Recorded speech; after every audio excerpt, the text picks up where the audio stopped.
Hello everyone, my name is Anuradha Mishra और स्वागत है आपका हमारे online learning platform target Gurukul पर। आखिरी क्लास हमने मॉडल की थी। आई होप सारी चीज़ें आपको मॉडल्स वाली समझ आई होंगी।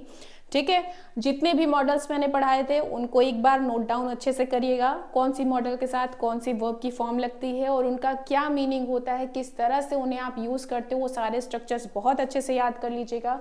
अब अगली बात हमें करनी है डबल वर्ब फॉर्मेशन की एंड कॉजेटिव वर्ब की। ठीक है, तो बहुत इंटरेस्टिंग चैप्टर है और बहुत बढ़िया चैप्टर है, तो प्लीज़ ध्यान से साथ में बने रहिएगा। इसको शुरू करेंगे हम। Double verb formation and causative verb. Double verb formation होता क्या है, नाम से अगर आपको समझ आ रहा हो, डबल वर्ब यानी कि आपको दो दो वर्ब एक सेंटेंस में दिखेंगी। हालांकि वर्ब सिर्फ एक ही होती है, ठीक है, मेन वर्ब तो एक ही होती है, लेकिन दूसरी एक और वर्ब आपको दिखेगी। ठीक है, तो ये डबल वर्ब फॉर्मेशन के अंदर आपको पढ़ना है। कॉजेटिव वर्ब क्या है? कॉजेटिव वर्ब में यूजुअली आपने देखा है कि जो मेन एक्शन है उसको कौन परफॉर्म करता है? सब्जेक्ट। ठीक है, लेकिन जो कॉजेटिव वर्ब वाले आपके सेंटेंस होते हैं वहां पे सब्जेक्ट खुद काम नहीं करता है, वो करवाता है किसी से। ठीक है, तो मेन जो परफॉर्मर है वो सब्जेक्ट नहीं होगा, वो कोई और होगा। सब्जेक्ट सिर्फ काम करवाएगा, करेगा नहीं। ठीक, तो चलिए शुरू करते हैं इसको भी। सबसे पहला जो स्ट्रक्चर आता है आपका डबल वर्ब फॉर्मेशन के अंतर्गत, वो आता है ना प्लस देना। क्या आता है? ना प्लस देना। कैसे इसको आप समझोगे? तो जैसे आप कहते हो कि मेरे फ्रेंड्स मुझे पढ़ने नहीं देते हैं। ठीक है, आप क्या कहते हो? मैं यहाँ लिख देती हूँ। अगर आप कहो मेरे, बहुत गंदी बहुत गंदी हैंड राइटिंग है, लेकिन ठीक है, मेरे फ्रेंड्स मुझे पढ़ने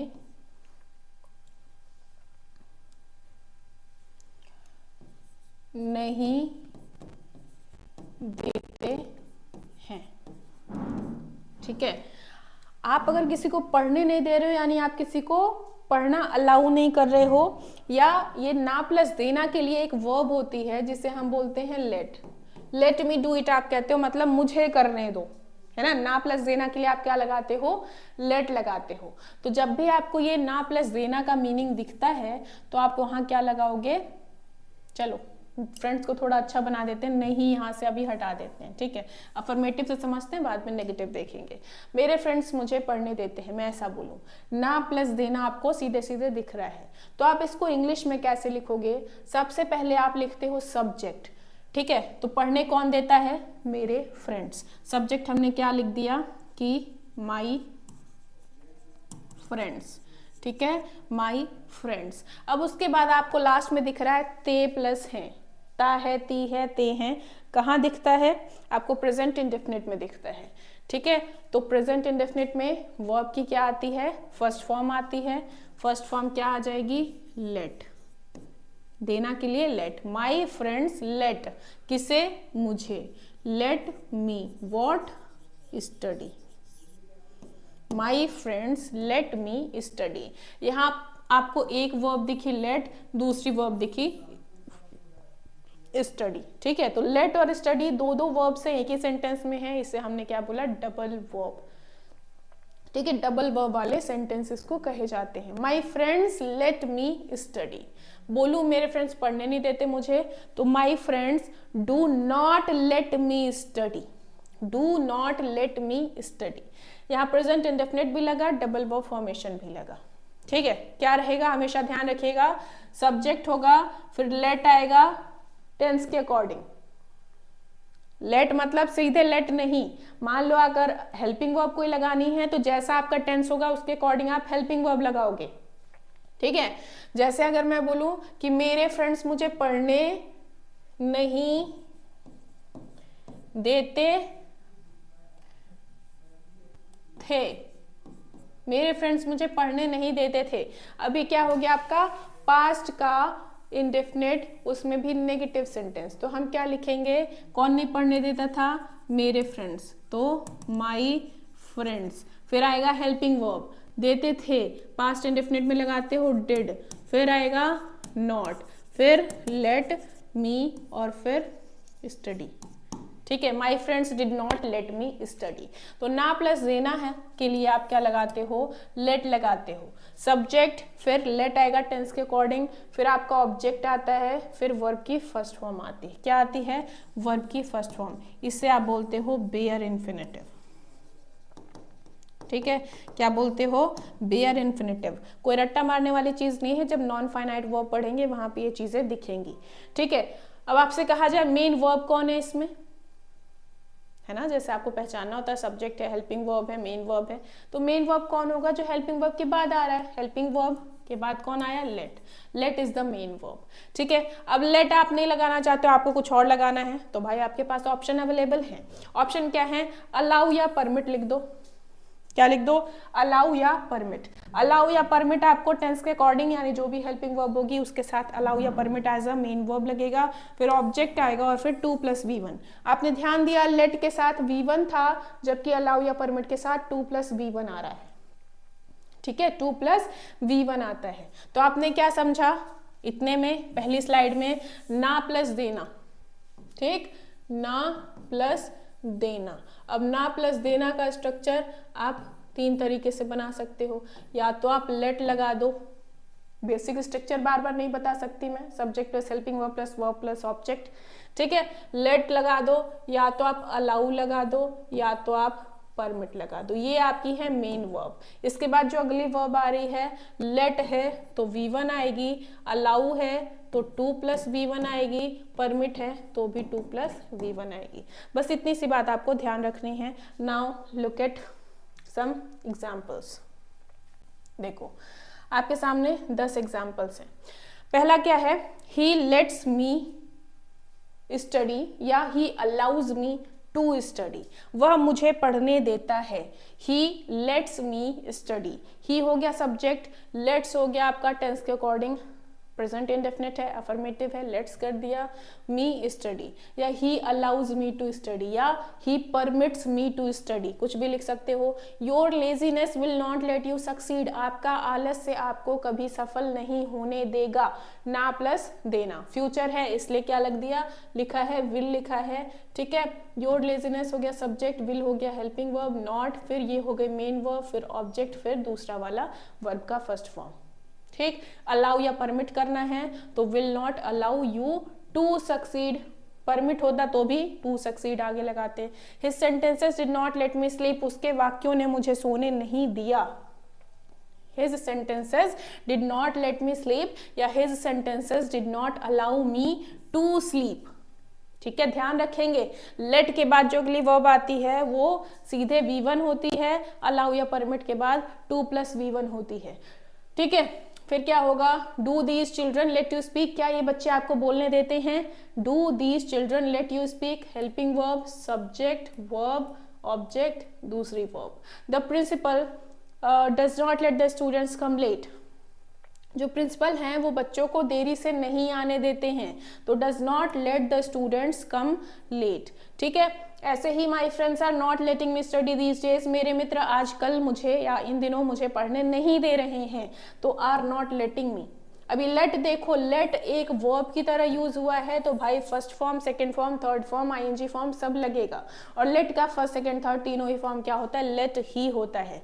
will the government let corrupt officers enter their office. क्या सरकार करप्ट ऑफिसर्स को उनके ऑफिस में एंटर करने देगी। ओके, उसके बाद why do people let corrupt leaders win the election. लोग करप्ट लीडर्स को इलेक्शन क्यों जीतने देते हैं। Why are you letting this carpenter make tables. आप इस कारपेंटर को टेबल क्यों बनाने दे रहे हैं। Sohan should let the mechanic repair the car. Should Sohan let the mechanic repair the car. तो क्या मोहन को मैकेनिक को कार रिपेयर करने देना चाहिए। ठीक है, अब जितने भी लेट से हैं उनको एक बार आप अलाउ और परमिट से बना के दिखाएंगे। ठीक है, अलाउ या परमिट बनाइए, उसमें क्या लिखेंगे, अलाउ परमिट के बाद 2 + V1 आएगी, सिर्फ V1 नहीं आएगी लेट की तरह। ठीक है, तो ये था आपका क्या, ना प्लस देना। आई होप क्लियर हुआ होगा। अब हम आगे बढ़ेंगे अगले डबल वर्ब फॉर्मेशन पे। ये स्ट्रक्चर है आपका ता प्लस रहना का। अब ता प्लस रहना आप बोलते रहते हो, जैसे मैंने अभी बोला आप बोलते रहते हो। ठीक है, मैं खुद बोल रही हूँ क्या, कि आप बोलते रहते हैं। ठीक है, आप बोलते रहते हैं। तो जब भी ता प्लस रहना आपको स्ट्रक्चर दिखता है वो आप तीन तरीके से बना सकते हो। तीन स्ट्रक्चर क्या है? सब्जेक्ट के साथ keep on, go on, carry on plus ING लगा दो। जैसे यू कीप ऑन स्पीकिंग, ठीक है, या यू कैरी ऑन स्पीकिंग, या फिर यू गो ऑन स्पीकिंग, पहला तरीका। दूसरा तरीका क्या है? सब्जेक्ट कीप या कंटिन्यू प्लस आईएनजी लगा दो। तो हम क्या लिखेंगे? यू कीप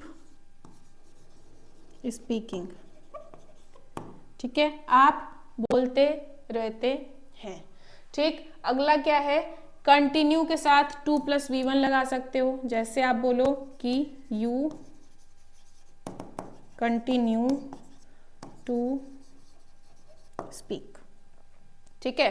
तो you keep on speaking, you keep speaking, you continue to speak, सब सही है, सब चल जाएगा। ठीक है, तो याद रखेंगे ता प्लस रहना के लिए जो पहला स्ट्रक्चर क्या है? सब्जेक्ट के साथ keep on, go on, carry on लगाओ, साथ में आईएनजी लगाओ, बाकी चीजें एडजस्ट कर लो। दूसरा तरीका क्या है? कीप लगा दो या कंटिन्यू लगा दो, साथ में आईएनजी लगा दो। तीसरा तरीका क्या है? कंटिन्यू लगाओ, कंटिन्यू के साथ 2 + V1 लगा दो, बात खत्म। ठीक है, और ता प्लस रहना वाले आपके स्ट्रक्चर बन जाएंगे। तो आपने क्या सीखा? रुको, आपने क्या सीखा? एग्जाम्पल देखिए। He keeps, goes, carries on speaking English. वह इंग्लिश बोलता रहता है, वह इंग्लिश बोलता रहता है। ता प्लस रहना, बोलता रहता है। अब देखो, जब भी ता प्लस रहना होगा आपके सामने, उसके 3 स्ट्रक्चर ध्यान रखेंगे। ठीक है, ये 3 स्ट्रक्चर में पहला क्या था?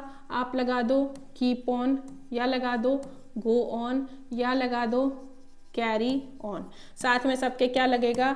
आईएनजी फॉर्म लगेगा, अगला जो वर्ब होगा सेकेंड वर्ब। ठीक है, दूसरा तरीका क्या है? आप लगा दो कीप या फिर लगा दो कॉन्टिन्यू, दोनों के साथ क्या लगेगा? आईएनजी लगेगा। ठीक है, अब कॉन्टिन्यू एक ऐसी वर्ब है, इसके साथ आप आईएनजी भी लगा सकते हो, 2 + V1 भी लगा सकते हो। तो तीसरा तरीका क्या होगा? कॉन्टिन्यू लगाएंगे प्लस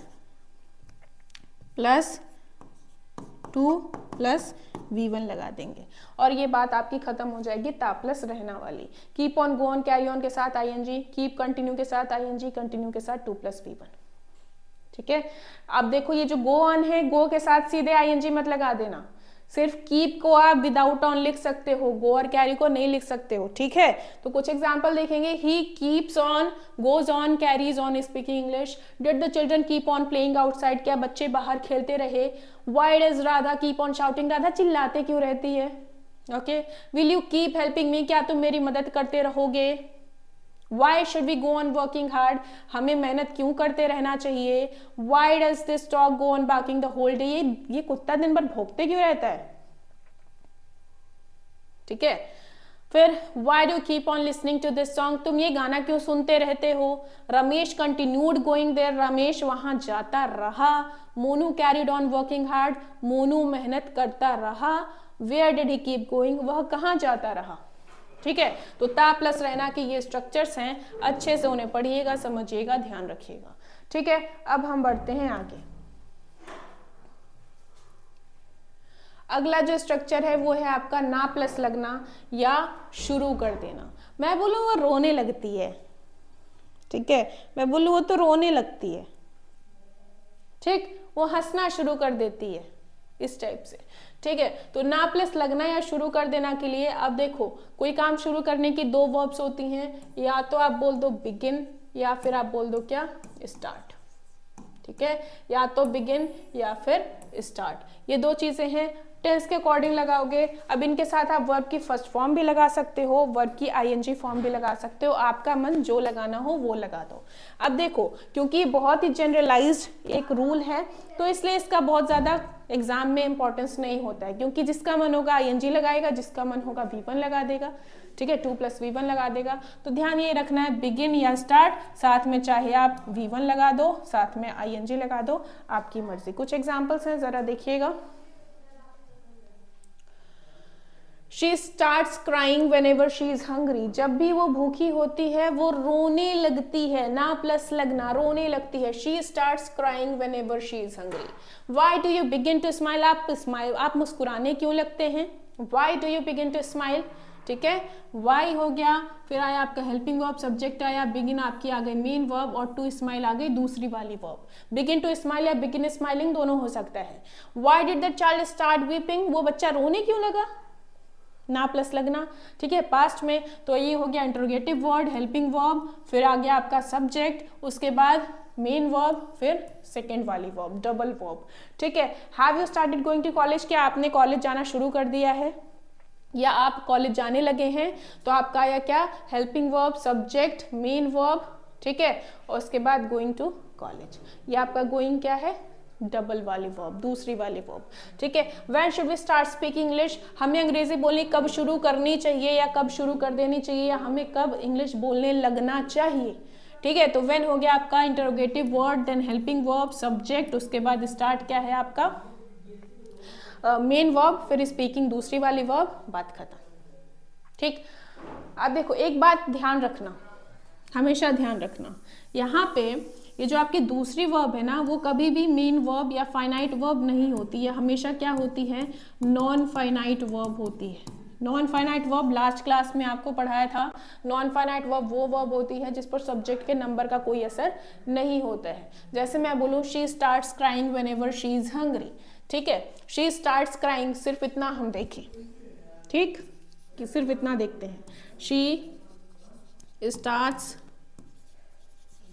क्राइंग, ठीक है, सिर्फ इतना अगर हम देखें, शी स्टार्ट्स क्राइंग, ये दूसरी वर्ब है, ये पहली वर्ब है। अगर यहाँ शी नहीं लिखना है, मैं बोलूँ दे, ठीक, तो दे लिखेंगे तो यहाँ पे हमें ये एस हटाना पड़ेगा, दे स्टार्ट क्राइंग।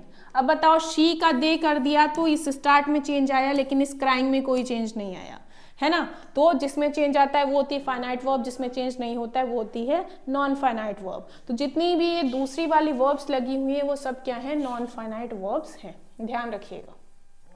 अगला, you should have started preparing for competitive exams, should have ना प्लस चाहिए था, आपको शुरू कर देना चाहिए था प्रिपेयर करना कॉम्पिटिटिव एग्जाम्स के लिए।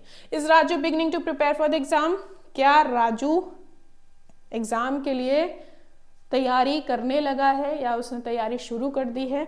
तो वो हो गया आपका टेंस के अकॉर्डिंग जो भी होगा, क्या चीज़ लिखनी है, या तो आपका बिगिन होता है या तो आपका स्टार्ट होता है, डिपेंड करता है कौन सी वर्ब आगे लगानी है। आईएनजी लगाना चाहो आईएनजी लगा दो, 2+V1 लगाना चाहो वो लगा दो, ठीक है, जो मन वो लगा दो।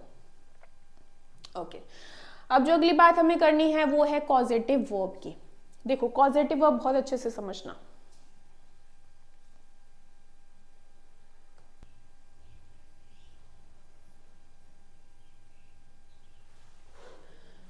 ओके, अगला टॉपिक है आपका कॉजेटिव वर्ब। अब कॉजेटिव वर्ब में होता क्या है कि यूजली आपने देखा है आपके सेंटेंस में एक सब्जेक्ट होता है जो कि मेन एक्शन को परफॉर्म कर रहा होता है, ठीक।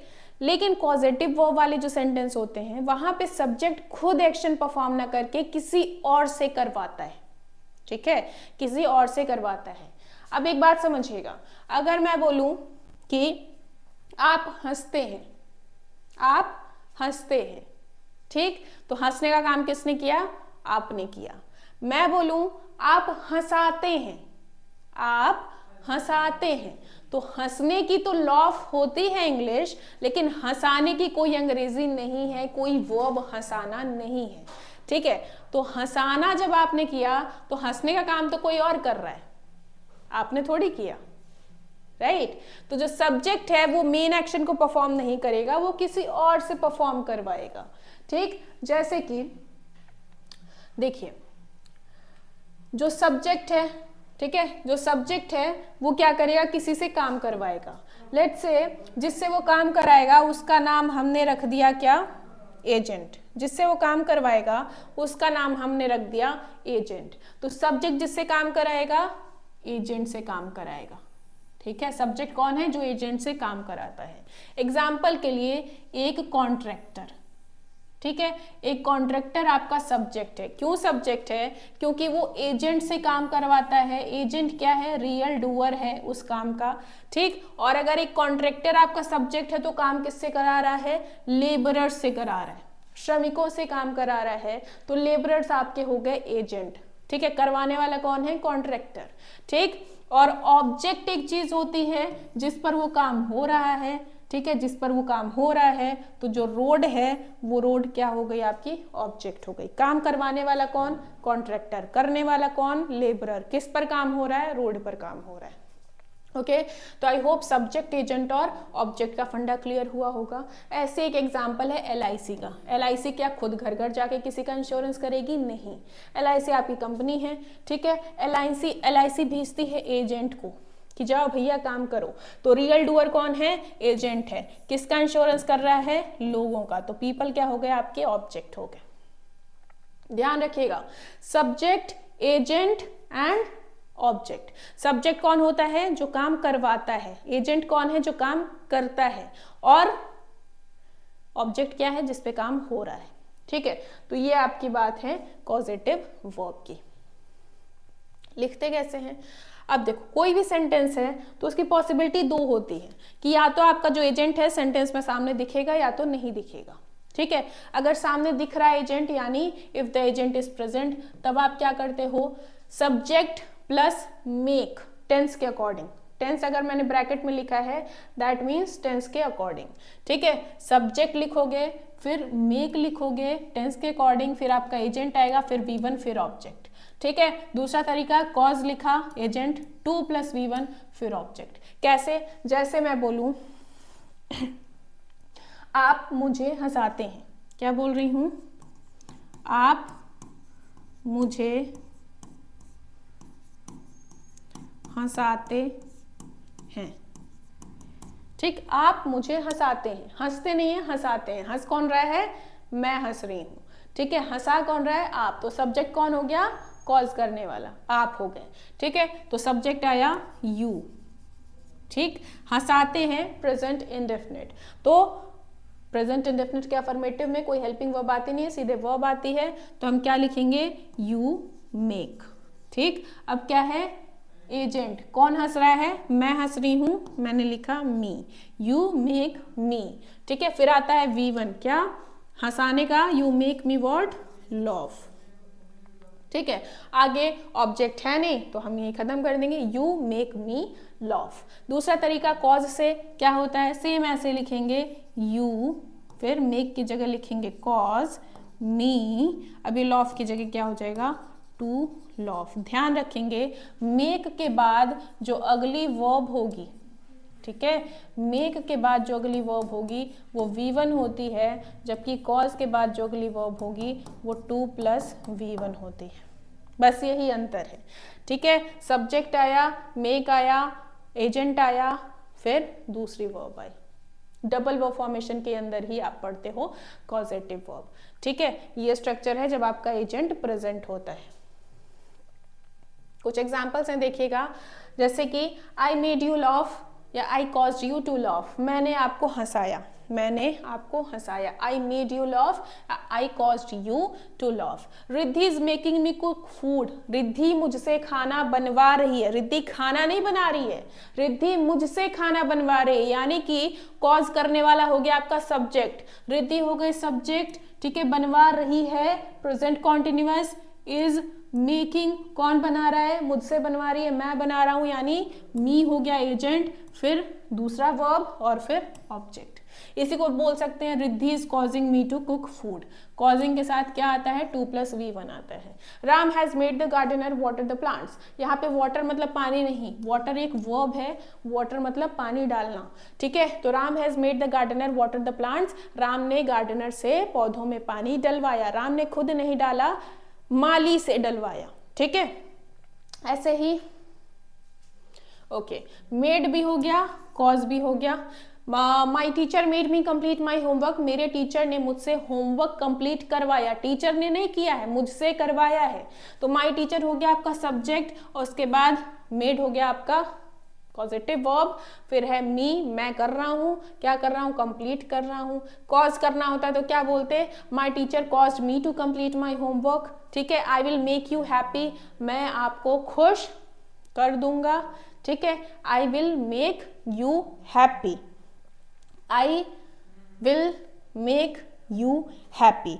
तो आपको अगला ये बताना है,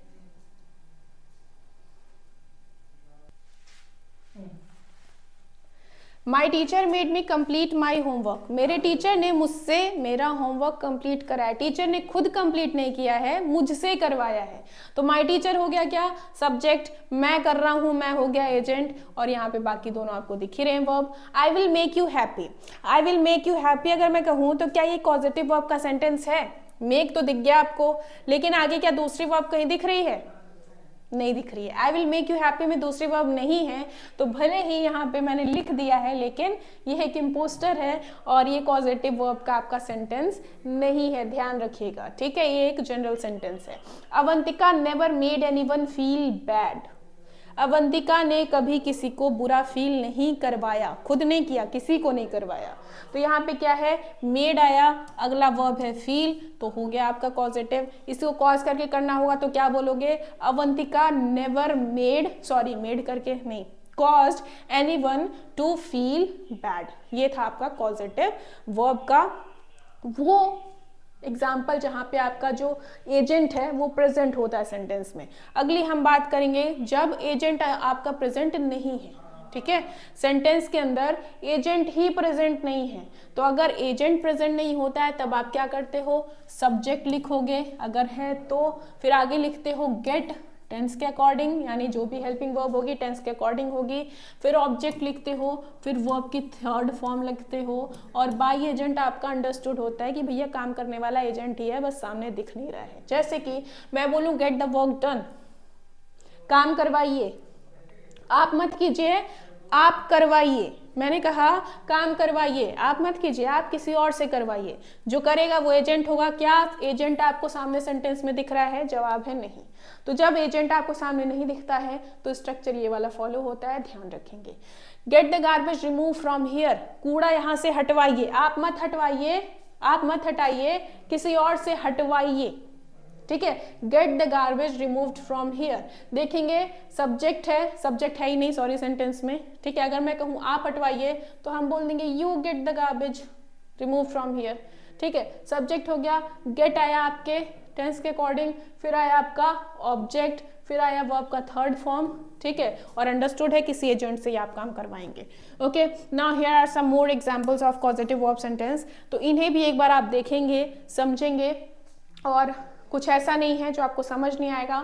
मेड और कॉज करके लिखा है, अगर मेड है तो उसको आप एक बार कॉज करके बनाइएगा, कॉज है तो मेड करके बनाइएगा। ध्यान क्या रखना है इसमें बस कि मेड के साथ क्या लिखते हो, V1 लिखते हो अगली वर्ब, और अगर कॉज है तो कॉज के साथ क्या लिखते हो, 2 + V1 लिखते हो, ठीक है। तो ये था आपका पूरा पॉजिटिव वर्ब। चीज़ों को लिख लिख के पढ़ पढ़ के समझिएगा, तभी आपको याद होगा। बाकी अगर हाँ बुक आप लेना चाहते हो तो ओसवाल बुक्स की बढ़िया बुक्स हैं, देखी है मैंने, बहुत अच्छी चीज़, बहुत अच्छे से यहाँ पे आपको कंटेंट मिलेगा इस बुक के अंदर। साथ में पढ़ते हो आप, यहाँ से अगर प्रैक्टिस करते हो तो आपके लिए काफ़ी हेल्पफुल होने वाली है। और बुक की जो लिंक है वो डिस्क्रिप्शन बॉक्स में आपको मिल जाएगी, वहाँ से आप परचेस कर सकते हो। बाकी आज के लिए इतना रहेगा, मैं चलती हूँ, टाटा बाय बाय, टेक केयर, जय हिंद।